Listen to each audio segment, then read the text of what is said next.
2009, we launched what we call ProctorU. It's a service for different institutions for us to proctor exams for them. So at the time of the exam, they come back to this very same system, log back in, and as you'll see, there's a button here that says you have an exam. Click here to begin. So we'll click on that.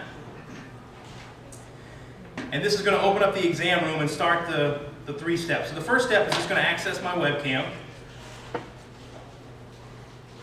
So there we go. In just a moment, it should start calling my proctor. And what we usually do is we tell the student, there we go.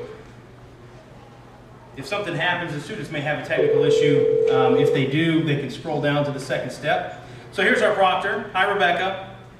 Hey, Jared. Okay, so this is our proctor back at our proctoring center in Birmingham, Alabama. Rebecca, if she was my proctor, would walk me through the next several steps that we would have to do. So, Rebecca, if I was a student, what would be the next thing you would tell me to do? I would tell you to go ahead and scroll down to step 2, fill out your name, your school, and your contact phone number for me. Okay. Hit connect your screen when you're done with that.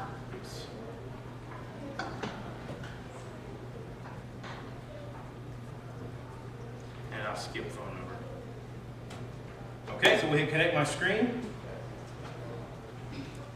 I'm going to hit run.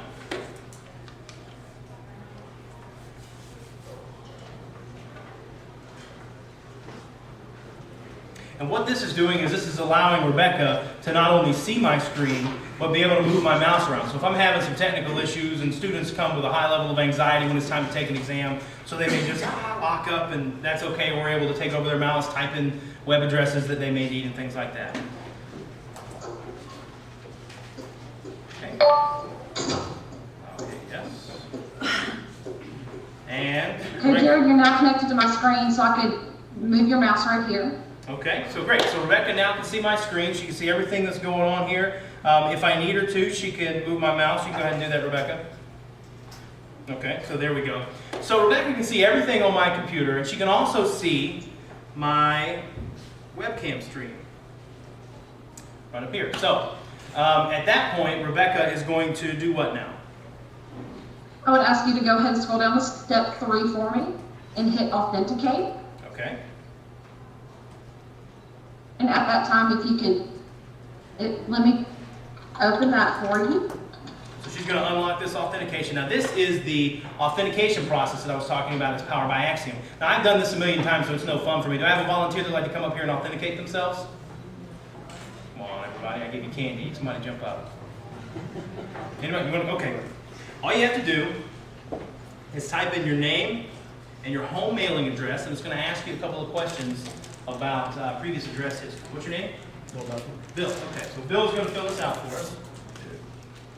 Okay, so answer these questions to the best of your ability.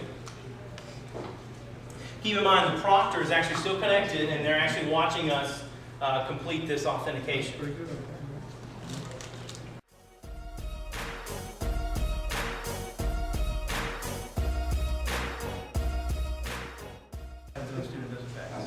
So there you go. Okay, so he passed with a 75. Student only has to get 2 out of 4. Thank you, Bill. So at that point, we now know that the student that we're monitoring is the correct student. Because obviously, and this goes without saying, but Bill obviously didn't feed us any of that information ahead of time. This was something we were able to pull out of databases that we have access to through Axiom. So we now know that the student we're monitoring is the correct student. Rebecca is able to see everything that we do on the screen, and she's also simultaneously able to watch our camera stream here as well. So at that point, we're ready to take an exam. Because we're running in another browser like this, we can proctor an exam in any number of different methods. We can proctor it, an exam in Blackboard, in Moodle, in WebCT. If you have a custom-built LMS, we can do it that way. We've proctored exams that had people taking them in a Word document. We can do those as well. Anything that can be done on this screen can be proctored. All we have to do is set up with the institution ahead of time what to expect, what the proctor should be watching for, what the student should be doing, and we have to make sure that they meet all of those standards. So it's a quick 3-step process, and we were struggling a little bit with the mouse there, but that's it. And at that point, Rebecca, after she gets me ready to go and take an exam, she'll go into what we call freeze mode. So Rebecca, if you'll mute and pause for me. Sure. And so she'll go into freeze mode, and at that point, she's frozen like that. It looks like she's looking right at you, and she is. But if she happens to look away or whatever, if the student kind of sneaks back up and checks, it looks like obviously the proctor's watching them at all times, which they are.